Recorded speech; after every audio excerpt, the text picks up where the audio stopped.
Before we begin the story, let us know where you're watching from by leaving a comment below. If you enjoy this video, don't forget to like and subscribe. Have a wonderful day. Enjoy the story, everyone. The cold wind of Willow Creek whispered through the cracked windows of a small, aging house on Cedar Lane. Inside, Sarah Bennett moved in quiet routine, clearing dishes, folding clothes, brushing crumbs from the chipped kitchen table. She was only 19, but her movements carried the exhaustion of someone who had lived decades too long under someone else's roof. After losing her parents in a tragic car accident at 16, Sarah had gone to live with her mother's brother, Uncle Thomas, and his wife, Margaret. They never asked her if she wanted to come. She never asked to stay. In exchange for a roof over her head and a bed that creaked every time she turned, Sarah worked. She waited tables 6 days a week at Molly's Diner, the kind of place where coffee came in cracked mugs, and the jukebox never worked. She handed over every dollar she earned to her aunt the moment she stepped through the door each night. Sometimes, Margaret didn't even look up from her shows, just held out her hand without a word. But Sarah never complained, not when she skipped prom to work the night shift, not when she wore the same shoes for 3 winters in a row, not even when her dreams of college became faded sketches tucked beneath her mattress. She held her silence like armor, because silence, at least, couldn't be taken from her. But on a bitter Friday evening in March, the silence was shattered. Thomas stormed into the kitchen, his face pale, lips trembling with sweat and regret. "We're done, Sarah," he muttered, pacing. "I gambled again. I thought I could win it back." Margaret stood behind him like a shadow, arms folded, face sharp. "He owes over 100 grand, Sarah," she said flatly. "They said they'd take the house, everything." Sarah clutched the back of a chair. "What do you mean they?" Margaret's eyes didn't flinch. Ethan Caldwell.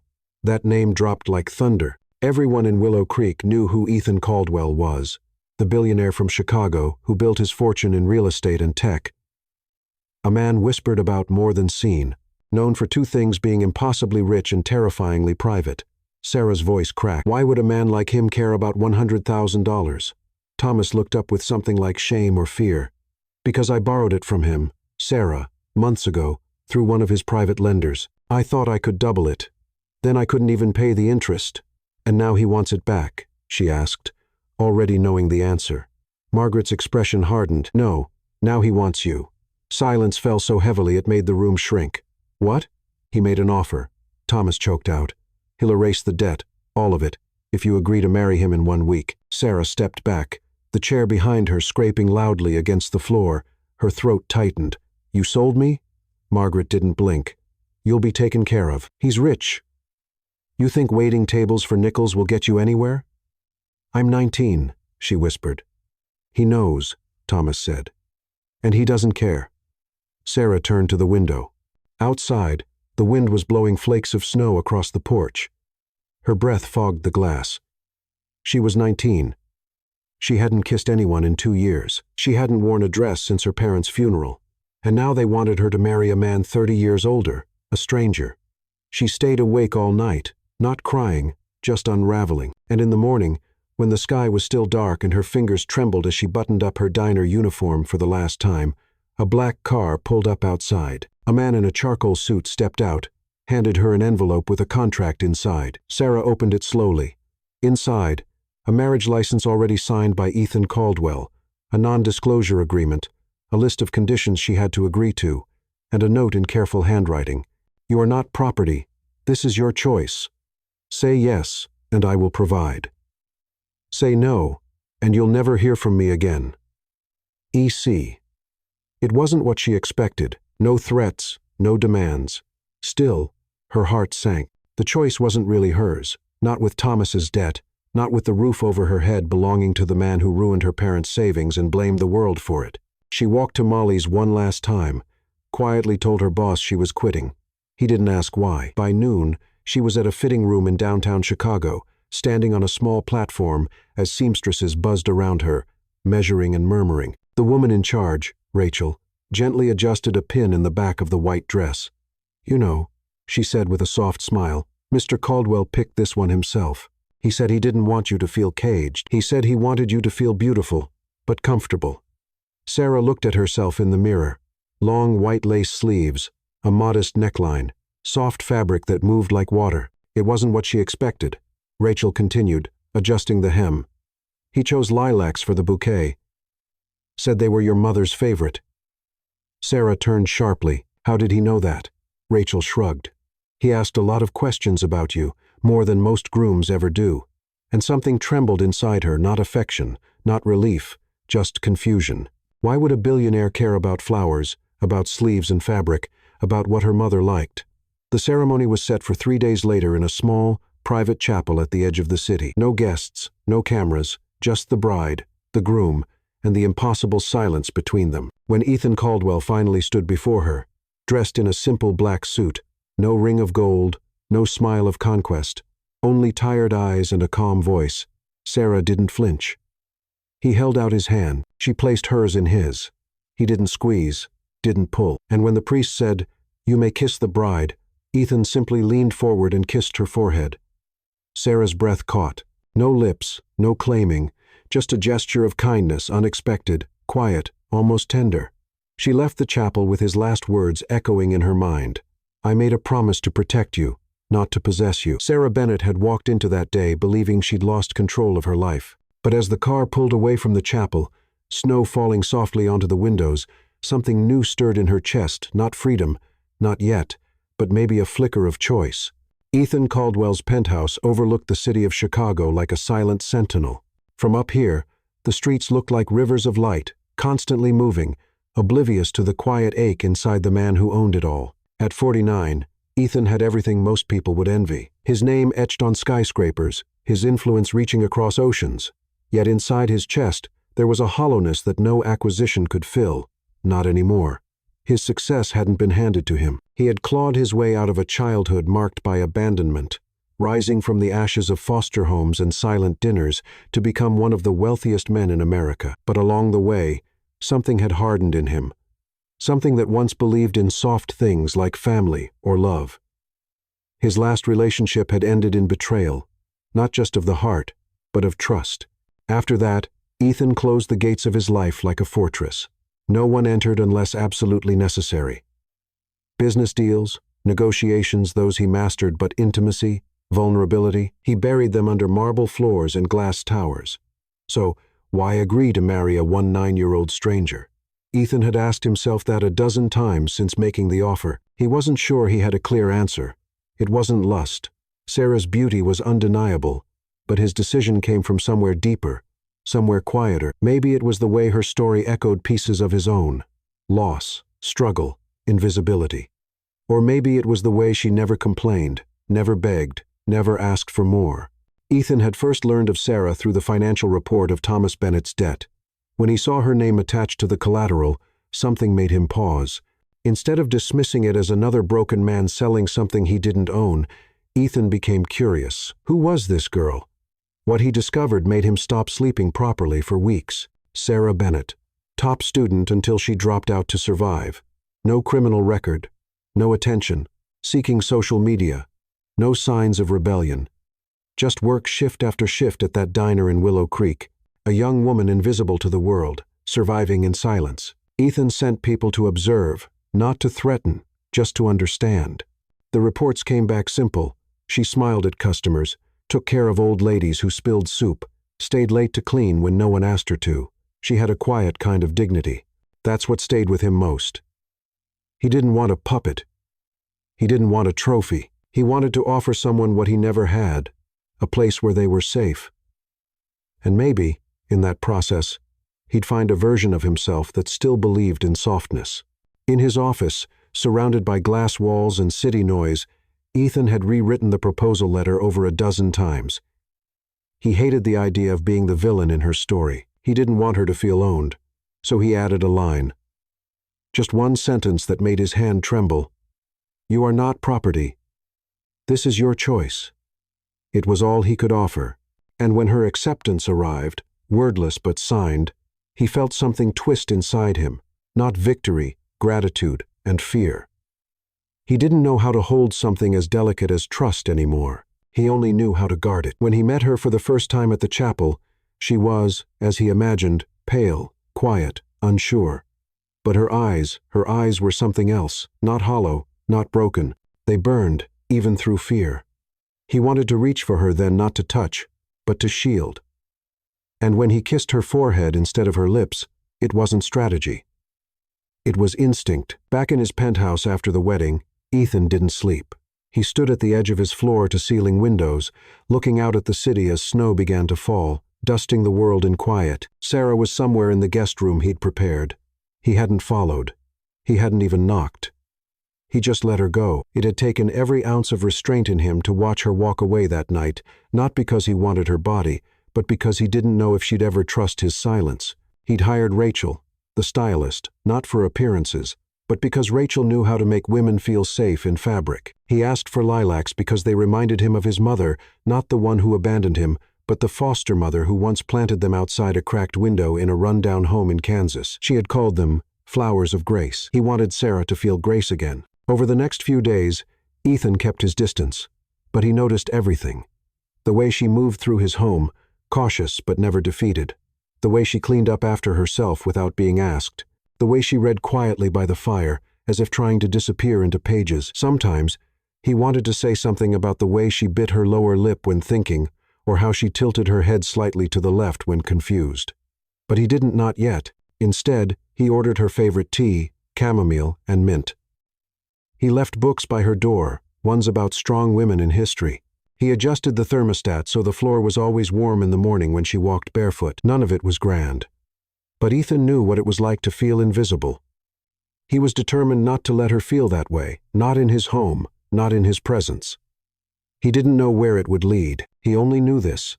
For the first time in years, he didn't feel like a man standing alone in a glass tower. He felt like someone building something fragile, something honest, and maybe, just maybe, he was beginning to hope again. The sound of fabric rustling, steam rising from irons, and the quiet hum of voices filled the bridal suite in downtown Chicago. Sarah stood barefoot on a low platform, surrounded by soft light filtering through cream-colored curtains. The dress clung delicately to her body, not tight, not imposing, but embracing her form with a strange kind of reverence.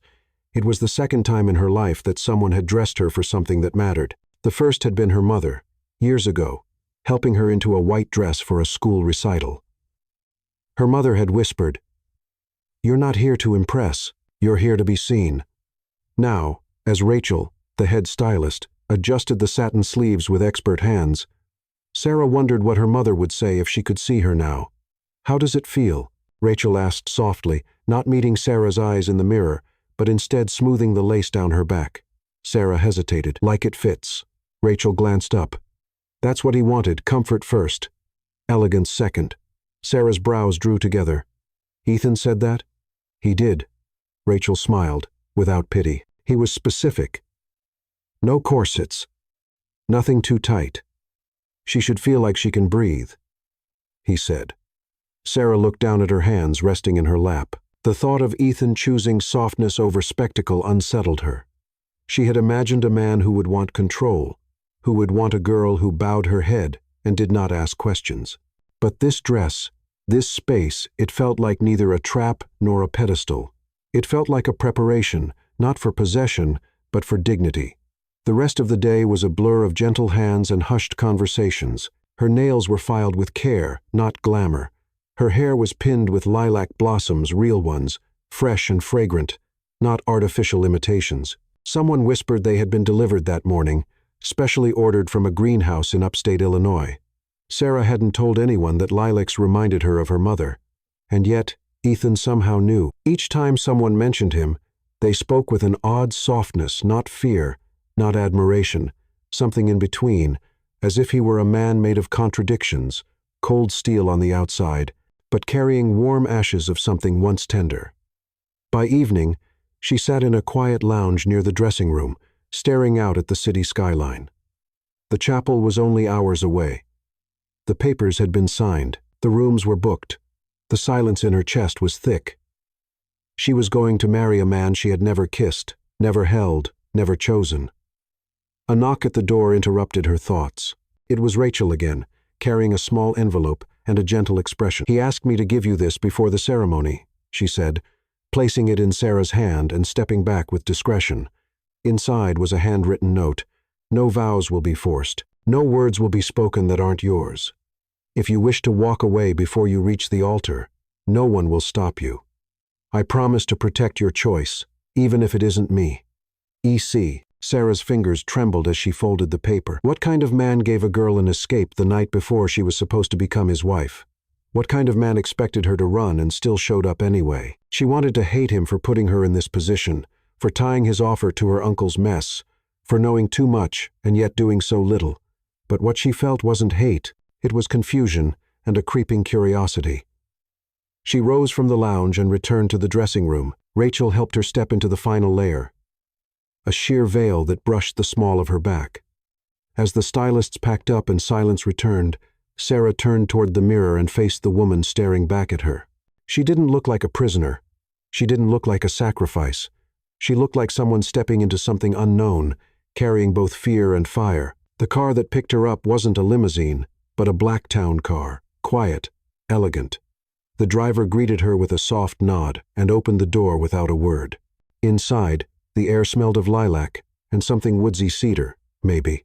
A small glass of water sat in a holder, chilled but untouched. She stared out the window the entire ride, watching the snow begin to fall again. It didn't stick, it was too light, too early in the season, but it painted the world with a soft urgency. Her thoughts drifted again to Ethan Caldwell, the man who hadn't met her yet, but had chosen a dress that let her breathe, flowers that whispered of her childhood, and words that gave her the option to leave. Was this all manipulation or mercy? At the chapel, she was escorted through a side entrance, no flashing cameras, no crowd, just the smell of candles and fresh pine, the polished wood pews glistening in amber light. The ceremony room was small, intimate. There were only 2 chairs on each side, one occupied by a legal witness, the other by a woman who might have been Ethan's assistant. Then he appeared tall, composed, dressed in classic black and white, no bow tie, no smile, just calm eyes and steady hands. Their eyes met for the first time in full light. He didn't look away, and neither did she. There was something human in his stillness, not cold, just restrained, as if every word he didn't say sat quietly behind his gaze. As the officiant spoke, Sarah stood still, not frozen, just waiting. She half expected her knees to give, for her voice to falter when the vows were spoken, but they didn't. When it came time for him to speak, Ethan simply said, "I promise to protect you. I promise to respect your silences and your words, and I promise never to touch you unless you choose to be touched." The room was silent, not even the candles flickered, and when the time came to seal it all with a kiss, he didn't lean toward her lips. He pressed his lips gently against her forehead, warm, still, respectful. Sarah blinked slowly, stunned by the simple gesture. It was the first time in months that she hadn't felt taken. It was the first time in years she'd felt seen. As they exited the chapel, the city lights reflecting off the snow and the car waiting to carry them into something unknown, Sarah turned to glance at him beside her. Ethan didn't speak. He only opened the door, waited for her to step in, and sat beside her without assumption, no touch, no demand, only presence. And for the first time, Sarah felt a crack in her certainty, because this wasn't how she expected to feel at the edge of something irreversible. And what would happen if she let herself believe that maybe, just maybe, he wasn't the enemy? The soft hum of the city faded behind them as the car slid through the night, carrying them toward the unknown. Sarah sat beside Ethan in silence, her hands clasped in her lap, veil slightly askew, heart still caught in the echo of a gesture she hadn't expected. His kiss on her forehead, not possessive, not ceremonial, just real.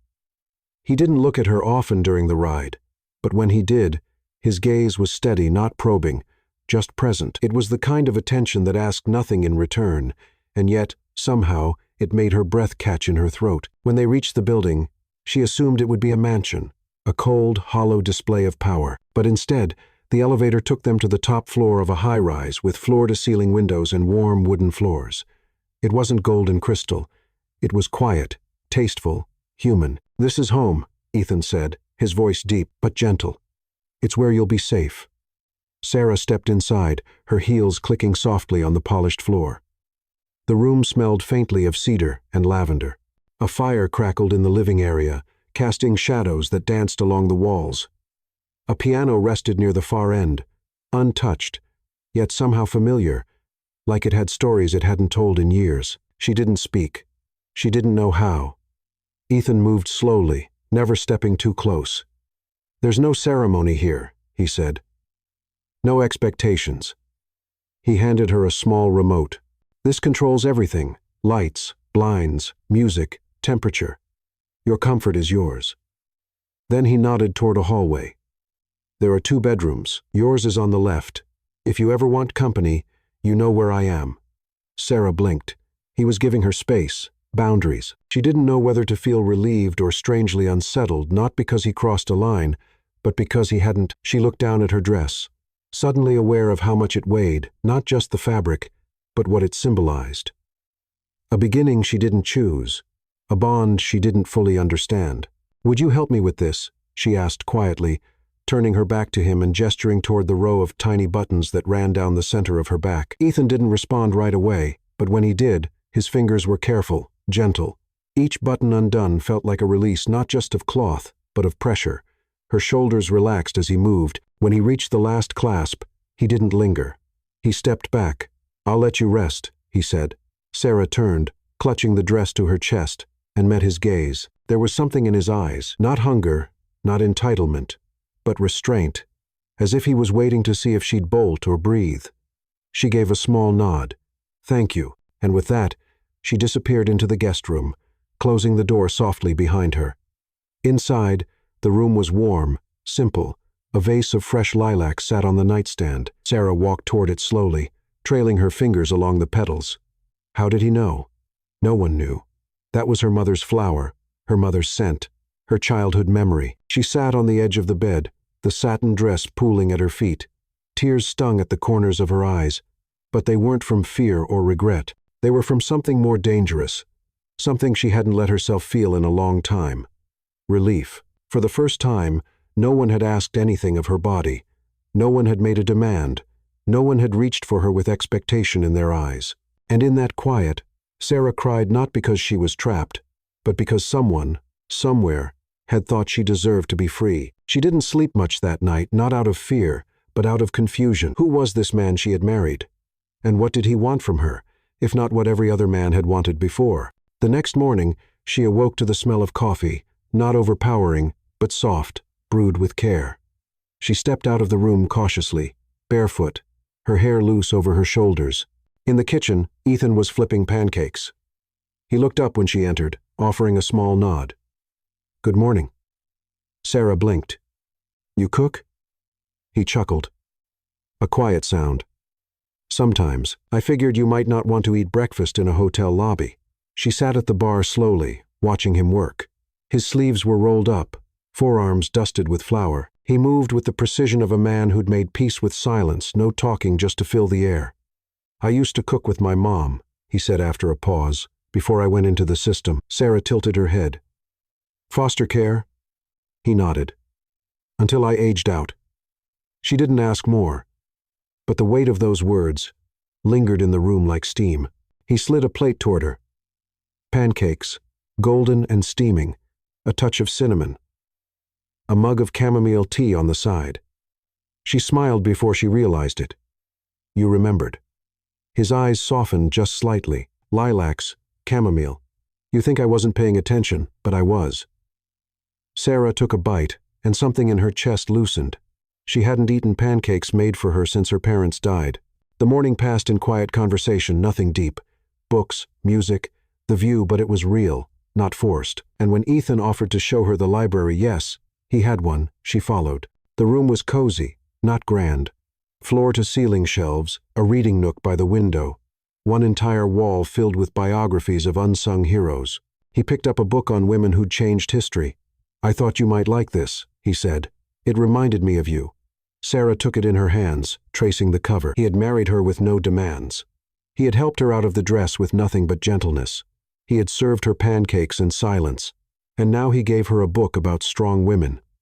Who was this man, and why did she feel, deep in her gut, that something was shifting not between them, but inside her?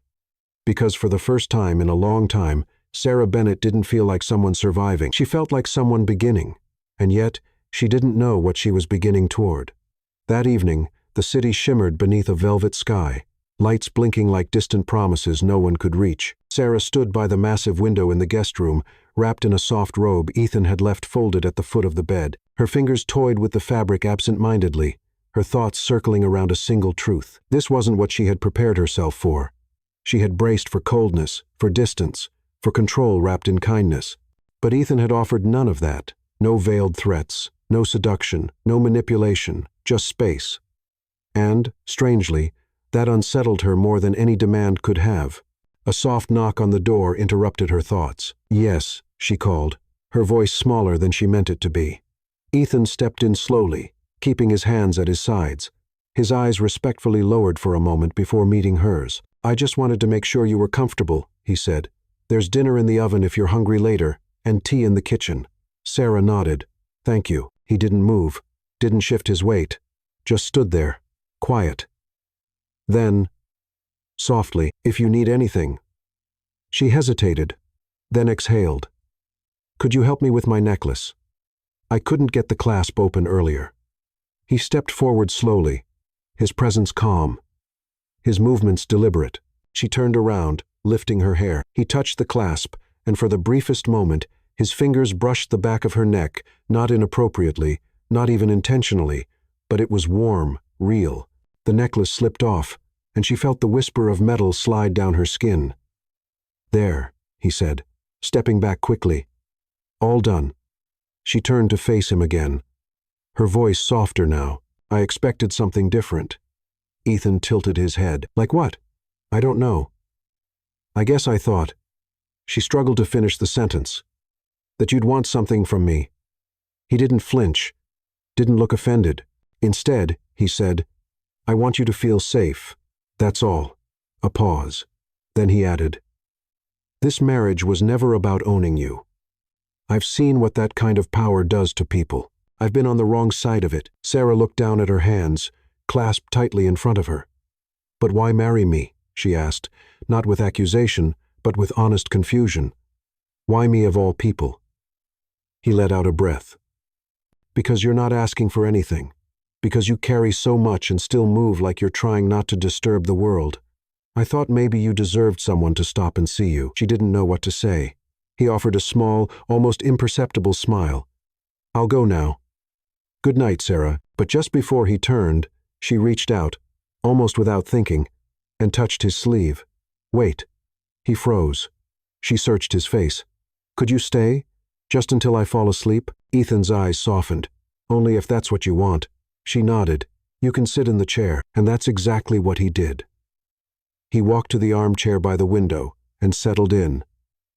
Silent, and still not watching her. Not hovering. Just there. Sarah slipped under the covers, the sheets warm from the heater humming softly in the walls. She turned slightly to face him. "Did you ever want a family?" she asked into the quiet.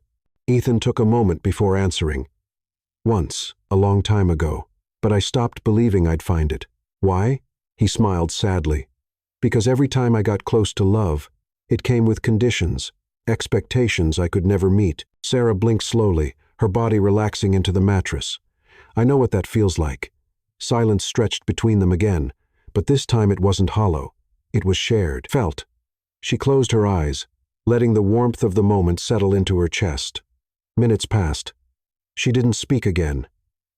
But when her breathing slowed, deepened, Ethan stood. He walked to the edge of the bed and gently tucked a loose strand of hair behind her ear. "You're safe now," he whispered, barely audible. Then, without another word, he left the room, closing the door with such quiet care it didn't even click shut. Sarah didn't see him go, but she felt his absence as something that didn't wound, but protected.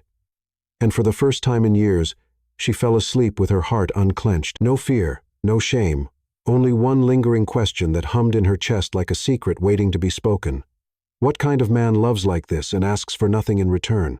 The days after the wedding slipped by in quiet rhythm, like snowflakes melting on warm skin, soft, slow, almost unnoticeable. Sarah found herself waking each morning in a bed that no longer felt foreign, to a silence that no longer felt empty. Ethan kept his promise. He never crossed a line, never stepped into her space unless invited. Instead, he lingered in the background like a steady flame, always near, never overwhelming. It started with breakfasts. Some mornings, He made pancakes, others omelets. One day, she woke to the smell of cinnamon and found a plate of French toast waiting by the kitchen window, beside a folded napkin and a fresh cup of chamomile tea. He never sat with her unless she asked, but one morning, she did. "Would you like to join me?" she said, barely above a whisper, her fingers wrapped around the mug. Ethan glanced up from the paper, surprised. "If you don't mind," and so it began. Conversations at the table about books, music, his favorite street in Paris, her dream of studying psychology, the moment her father taught her to ride a bike, the way Ethan once sold lemonade at age 7 to buy a rusted guitar no one ever taught him to play. It wasn't instant closeness. It was gradual, gentle, like sun warming frozen soil. Ethan had a way of listening that made silence feel sacred. He didn't interrupt, didn't rush to respond. He let her speak or not speak, and never seemed to need more than what she offered. And Sarah, for the first time in her life, felt heard. One evening, they found themselves in the library. The snow tapped softly at the windows, and the fire cast dancing gold across the floor. Sarah sat curled on the couch with a blanket around her shoulders, a novel open in her lap. Ethan entered, holding 2 mugs of tea. "I don't know how you always know exactly when I need this," she teased gently. He smiled, handing it to her. Just good timing. She watched him settle into the chair across from her, a rare ease in his shoulders. "Did you always like books?" Ethan nodded. Books were safer than people. Sarah tilted her head. "What do you mean?" He stared into the fire for a moment. "When I was a kid, I lived in 10 foster homes by the time I turned 12. Every time I got close to someone, I was moved again. But books stayed. I could open them and disappear into a world where no one sent you away." Sarah swallowed hard, her fingers tightening around her mug. I'm sorry." He met her gaze. "Don't be. It taught me how to notice quiet things." She blinked. "Like what?" "Like how you breathe deeper when you talk about your parents. How you always glance at the door before you laugh, like you're afraid someone might shut it on you." Her breath caught. It wasn't intrusive. It was intimate. A kind of seeing that felt like being known. They sat in silence after that, sipping tea, the snow falling heavier outside. Somewhere in the distance, a wind chime rang softly on the balcony. Another night, Sarah wandered into the kitchen and found him cooking. He was barefoot, in a dark t-shirt and pajama pants, humming something barely audible under his breath. "Is that Sinatra?" she asked, amused. He turned, sheepish, caught. She leaned against the counter. "What are you making?" "Something simple. You want to help?" She nodded. They moved side by side, chopping, stirring, laughing when the sauce boiled over. Her fingers brushed his once as they reached for the same spoon. And this time, neither of them pulled away too quickly. That night, they ate at the kitchen island, bare feet touching under the stools. The food wasn't perfect, but the moment was, and it kept happening. Little things, a shared laugh, a story exchanged, a glance that lingered just a moment too long. Once, she caught him watching her as she read, his face soft, unreadable. "What?" she asked. He shook his head. "You just look peaceful when you read." Sarah smiled faintly. "That's because I am." "Another evening," he asked. "What would you be doing right now if you weren't here?" She thought for a moment, probably still working at the diner, saving for community college, trying to get out.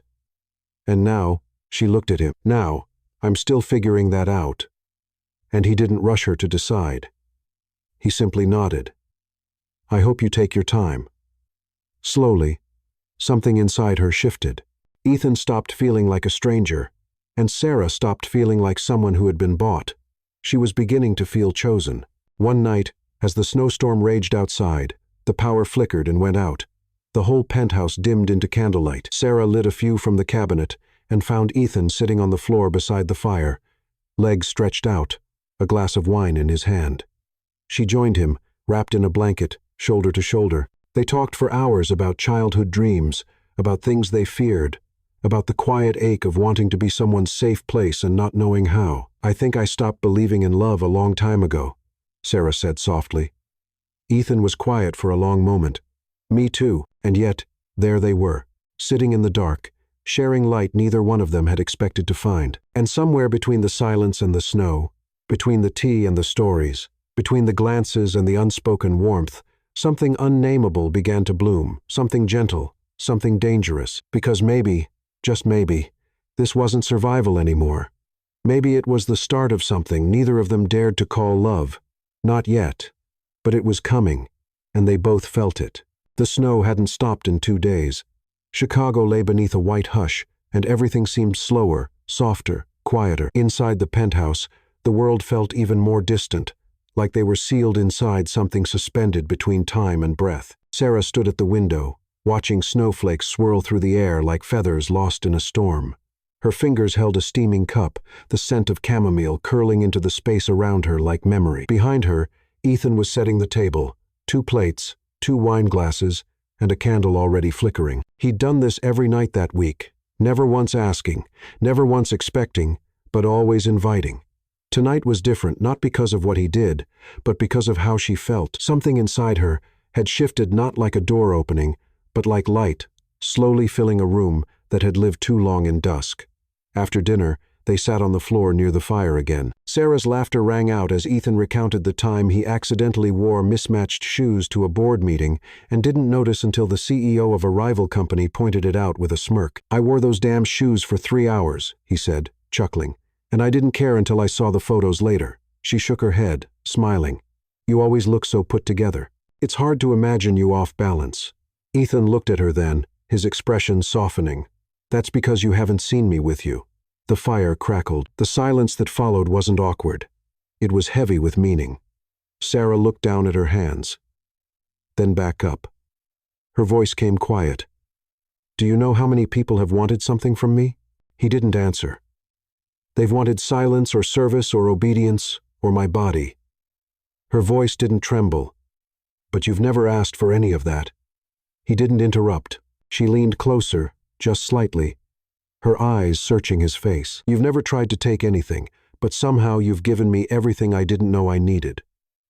He inhaled slowly, as if bracing for something he didn't dare hope for. Sarah reached for his hand, not trembling, not hesitant. "I trust you, Ethan," she said. He blinked, visibly moved. "You don't have to say anything," she added quickly. "I'm not expecting a declaration. I just wanted you to know." He nodded, his voice low. "Sarah, I've been waiting for you to feel safe. That's all I've wanted."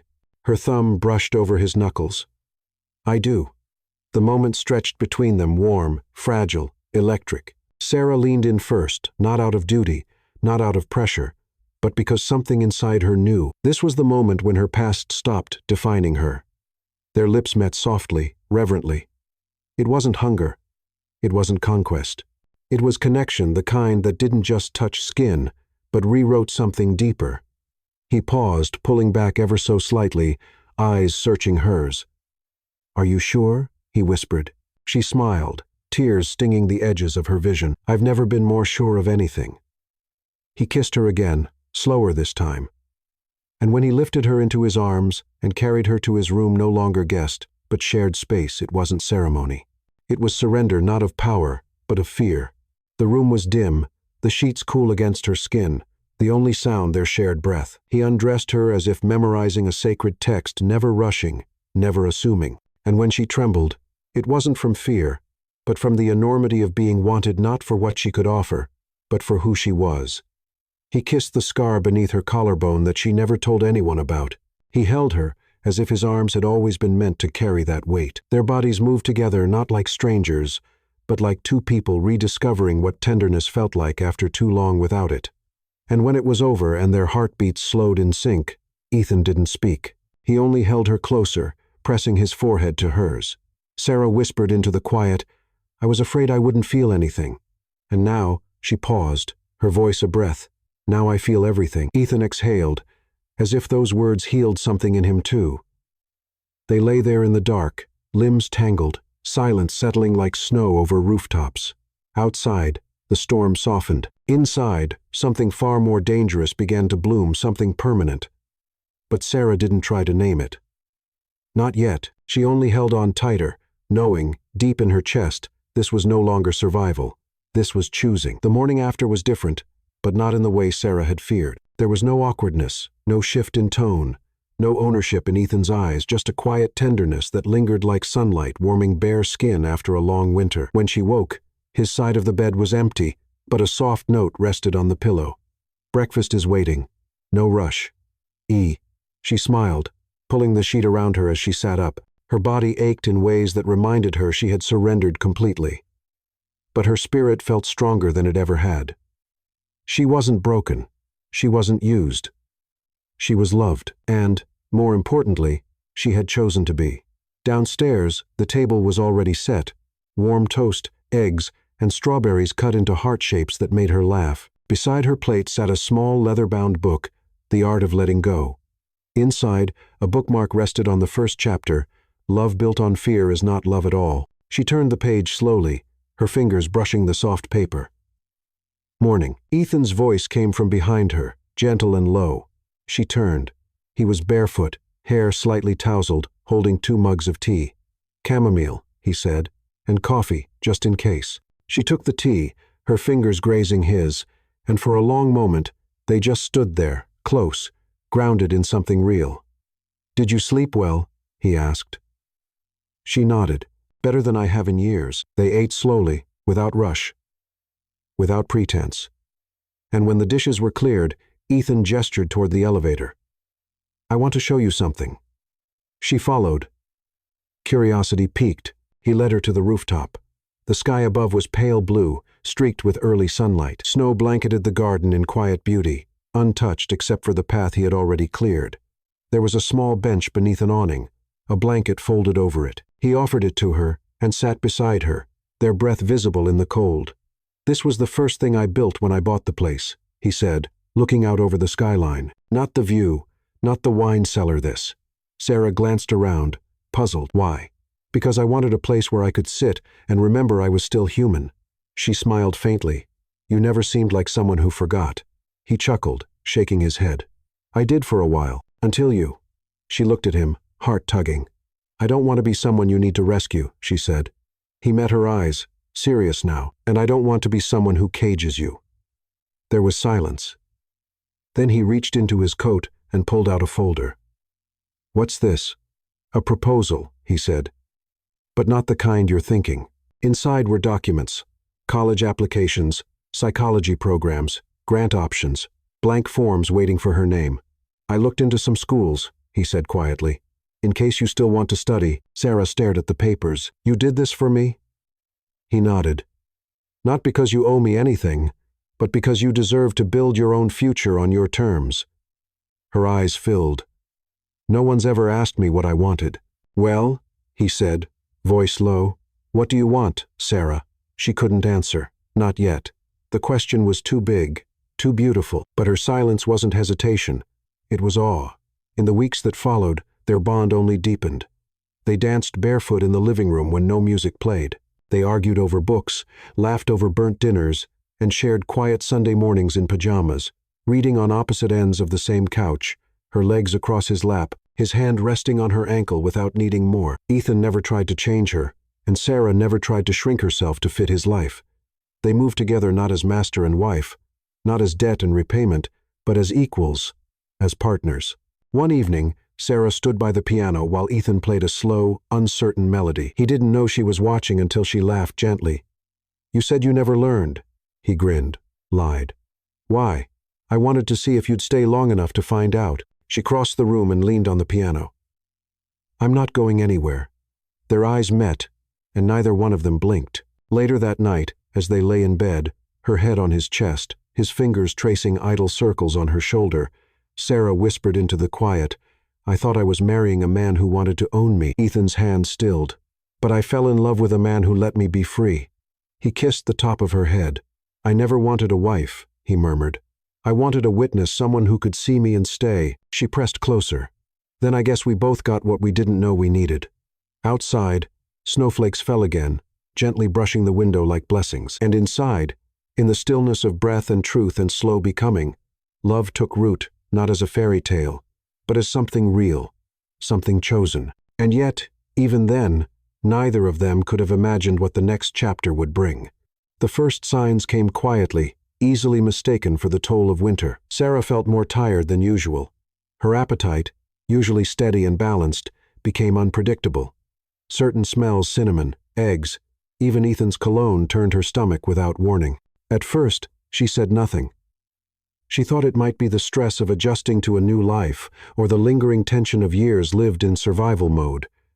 She told herself it would pass, but it didn't. One afternoon, while Ethan was away in a meeting, Sarah found herself curled on the couch under 2 blankets, her skin clammy and breath shallow. Rachel, now more of a friend than a stylist, had stopped by to deliver fabric samples for a charity event. She took one look at Sarah's pale face and narrowed her eyes. "When was your last cycle?" she asked softly. Sarah blinked. "I don't remember." Rachel didn't push. She simply placed a small pharmacy bag on the counter before leaving, her hand brushing Sarah's arm with knowing warmth. Inside, 2 pregnancy tests. Sarah stared at them for an hour before finally walking to the bathroom, hands trembling. She sat on the edge of the tub, holding her breath as the minutes ticked by. 1 line, then a second, and a 3rd test, and a 4th, all positive. Tears welled in her eyes, not from fear, not even from joy, from the sheer impossible fact of it. She was pregnant with Ethan's child, and suddenly, everything shifted. She didn't tell him immediately, not out of doubt, but because she needed a moment to breathe, a moment to feel the weight of it alone. That night, she cooked dinner, something simple, warm, familiar. Ethan noticed her silence but didn't press. He only watched her, gentle as always. After the plates were cleared and the lights dimmed, she took his hand and led him to the rooftop garden, now blanketed in snow. The sky above was crisp, filled with stars. "I need to tell you something," she said, her voice low. Ethan turned to face her fully. "What is it?" She placed his hand over her stomach. At first, he looked confused. Then his breath hitched, his eyes widened, flicking from her face to his hand to her eyes again. He whispered. Sarah nodded, barely holding back tears. "Yes." For a moment, he just stood there, frozen, as if the world had narrowed to that single truth. Then something broke in him. He exhaled shakily, pulled her into his arms, and held her with a force that was equal parts disbelief and wonder. "I never thought," his voice cracked. "I never thought I'd be someone's father." "You already are," she whispered against his chest. "Starting now." He stepped back, looking at her with eyes glistening. "Sarah, are you happy?" She laughed softly through her tears. "I don't even know what to feel, but I'm not afraid." Ethan cupped her face. "Whatever this child needs, whatever you need, I'll give it. I'll protect you both. I'll love you both." They stood in silence, letting the snow fall around them. Later that night, Ethan brought out an old notebook, its leather worn, pages filled with scribbles. He handed it to her. "What's this?" "My list," he said. "Everything I promised myself I'd do if I ever had a child." Sarah flipped through the pages. "Read bedtime stories. Never miss a birthday. Teach them to cook. Tell them the truth, even when it's hard. Show them what love looks like by how I treat their mother." She couldn't hold back the tears. "I don't know how to be a mother," she confessed. Ethan took her hand. "Neither do I, but we'll learn together." In the days that followed, something opened between them. They visited bookstores, flipping through baby name guides, arguing playfully about nursery colors. Ethan insisted on soft greens and creams. Sarah wanted pale lilac, of course. He touched her more now, not out of desire, but devotion. A hand on her back when she stood too quickly. Fingers brushing her hair back as she fell asleep. Kisses on her stomach, spoken dreams whispered into her skin. Sometimes, she caught him talking to the baby when he thought she was asleep. "Hi there," he'd say, fingers splayed protectively. "I'm your dad. I've never done this before, but I promise I'm going to give you everything I never had." They began to dream aloud of school runs, birthday cakes, laughing in the kitchen, late-night talks when the baby was old enough to ask big questions. And one night, as they sat on the couch, her head in his lap, Sarah whispered, "Do you think we were meant to be a family?" Ethan didn't answer right away. Then he said, "I think we were meant to be healing, and from that, we became family." Sarah smiled through the tears, not of sadness, but of awe, because she wasn't just becoming a mother, she was becoming herself. And what none of them knew yet, what no test could show, and no plan could predict, was that this child would not only transform their lives, but reveal secrets from the past that neither Sarah nor Ethan were ready to face. The air had begun to shift. Winter was slowly giving way to the promise of spring, though the snow still clung to the corners of the city like memories that refused to melt. Sarah was in the study one afternoon, organizing old boxes Ethan had offered to donate to a local shelter. It was a quiet day. Ethan was away at a business meeting, and she found peace in the stillness. As she reached for a dusty carton labeled Bennett Family, something inside her paused her last name, her past. She hadn't spoken to her aunt and uncle in months, not out of revenge, just silence. She had forgiven Thomas, at least in pieces, but she hadn't known how to revisit that version of herself, the version that wore pain like a second skin. The box wasn't from them. It was from a storage unit in Willow Creek, now closed. Ethan had quietly paid off the debts and transferred everything into their care without telling her. Inside were faded photo albums, a few trinkets, and a worn envelope sealed in wax. Her mother's handwriting stopped her heart. To Sarah, for when she is ready. With trembling fingers, she broke the seal. There were several folded letters inside, neatly tied with blue ribbon. The first bore her father's name. My dearest Sarah, if you're reading this, it means life took a turn we never wanted, but perhaps, in some strange way, you found your way back to us. We tried to protect you, sweetheart. You were never meant to carry the weight you did. Your Uncle Thomas, we loved him, but he got lost. He was being threatened by people bigger than we could handle. The money, the lies, we tried to clean it up before it reached you. The accident that took us, it wasn't just a crash. We were going to confront someone that night. We wanted to save your future. Please, don't hate him. He was a good man once, and sometimes good people break under pressure.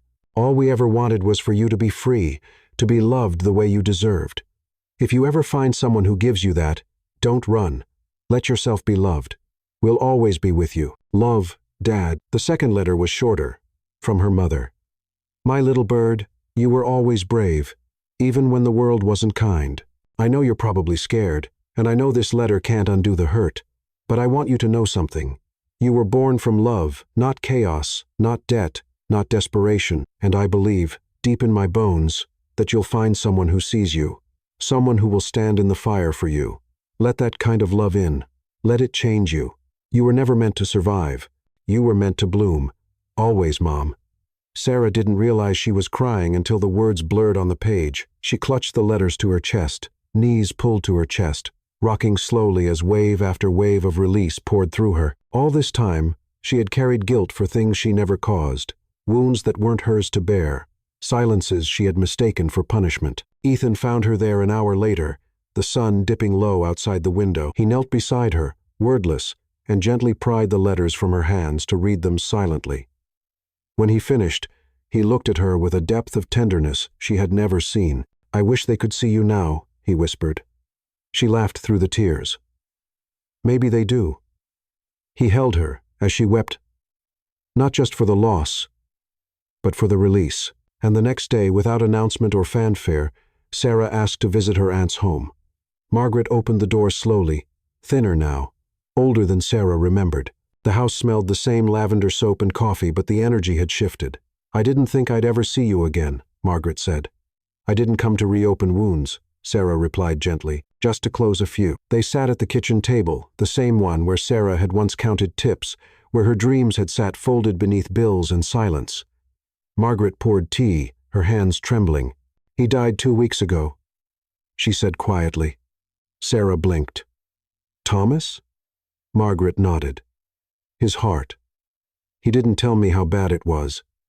Just went to sleep and never woke up. Sarah exhaled slowly. She felt no rage, only sadness, a kind of grief that didn't demand attention, but simply settled. I found letters, she said after a while. From my parents. Margaret wiped her eyes. He kept those, always said they belonged to you. Sarah reached across the table, placing her hand over the older woman's. I forgive you, she said softly. Both of you. Margaret broke. The sobs that followed weren't loud, they were tired, emptying centuries of shame and regret released in the space of one touch. They talked until the sky turned dark. When Sarah returned home, Ethan met her at the door and pulled her into his arms. How do you feel? He asked. Light, she said. Like I finally made space for the new. He placed a hand over her growing belly. Then we're ready. Sarah leaned into his chest, closing her eyes. She had walked through fire, but now, finally, she was ready for life.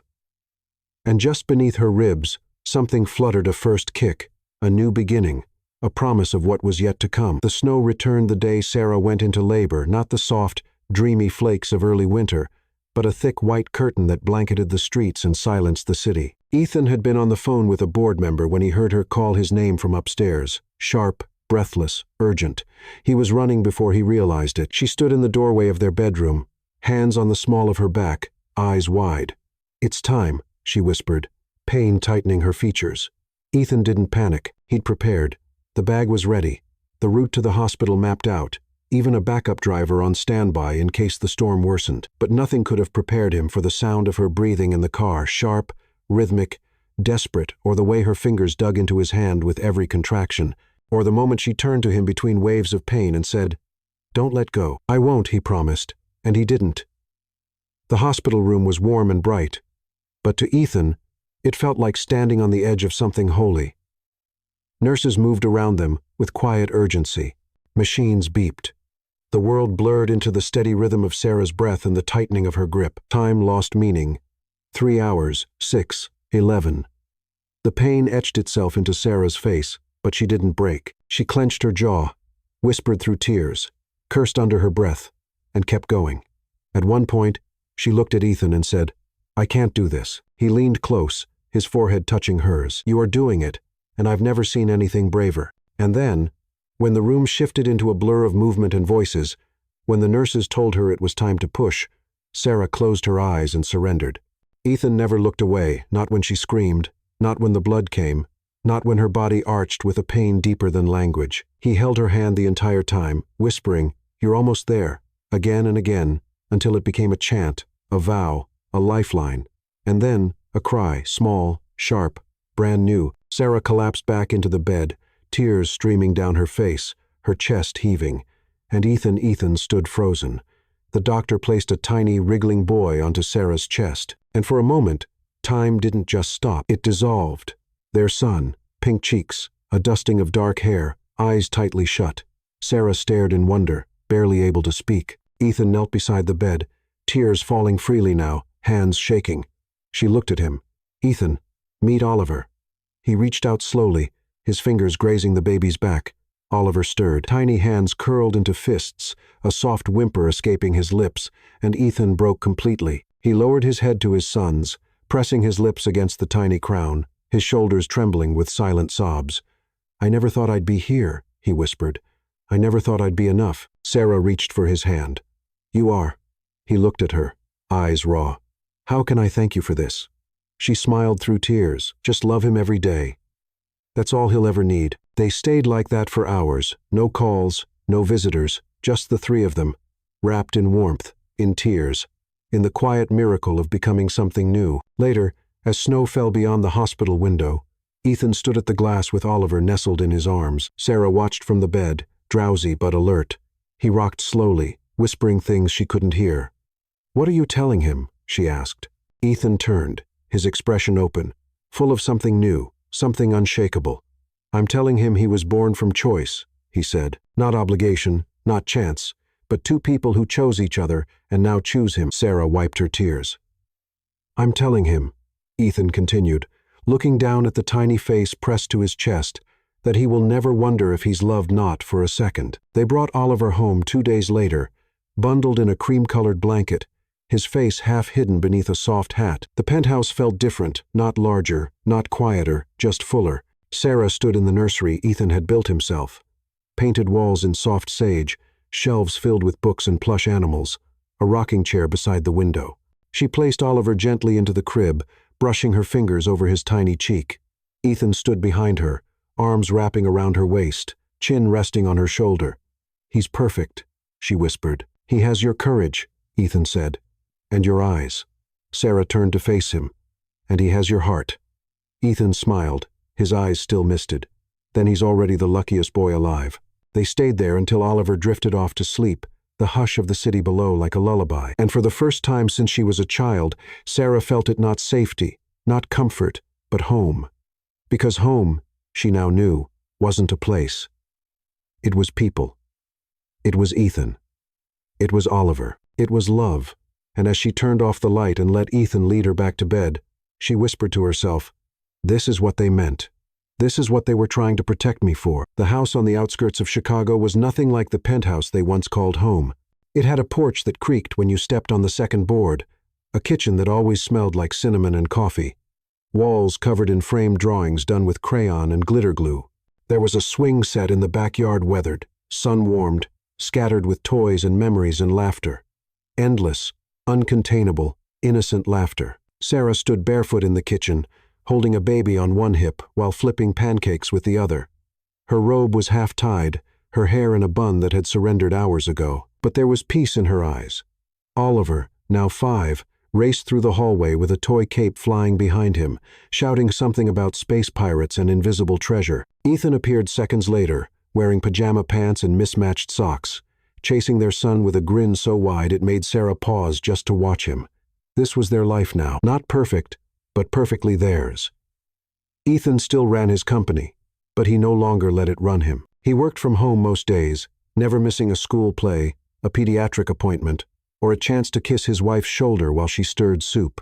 Sarah had gone back to school after Oliver was born, slowly, carefully, one class at a time. Now, she was a part-time counselor at a local youth center, working with girls who reminded her of who she used to be, girls who needed someone to look them in the eye and say, "You matter. You're more than your circumstances." Some days were chaotic, some were exhausting, but all of them, every single one, were built on choice. Every morning, Ethan chose to kiss her before checking his phone. Every evening, Sarah chose to listen, to hold his hand even when they were too tired for words. And every night, as their children slept, because yes, there was a second now, a wide-eyed little girl named Lily, who had Ethan wrapped around her tiny finger, they chose to say thank you, even in silence. One autumn afternoon, Oliver climbed onto Ethan's lap, his face serious. "Daddy," he said, "do people ever stop loving each other?" Ethan paused, brushing a strand of hair from his son's forehead. "Sometimes," he said gently, "when people forget to choose each other." Oliver tilted his head. "But you and Mommy never will, right?" Ethan smiled. "Never. Why?" "Because every day," Ethan said, glancing at Sarah across the room, "I wake up and choose her all over again." Sarah turned at that exact moment, as if she had heard every word, and smiled, not the kind of smile worn for show, but the kind that said, "I know exactly who I am, and I know exactly where I belong." Later that night, when the house was quiet and the children finally asleep, they stood on the porch beneath the sky, scattered with stars. Ethan wrapped his arms around her from behind, pulling her close. "Do you remember the first night?" he whispered. She laughed softly. "Which part? The awkward silence? The lilacs? You running out of the room like you were afraid I'd combust?" He chuckled. "All of it." She turned to face him. "We were strangers. Now we're everything," he said. Sarah rested her head against his chest, listening to the heartbeat that had once felt so far away. They stood like that for a long time, no urgency, no fear, just love. Quiet, real, resilient. Not built in a single moment, but in thousands, thousands of tiny, sacred moments. A forehead kiss instead of a claim, a pancake on a cold morning, a chair pulled closer during silence, a whispered "I trust you." And maybe that was what love truly was, not fireworks, but presence, not perfection, but choice. Over and over and over again.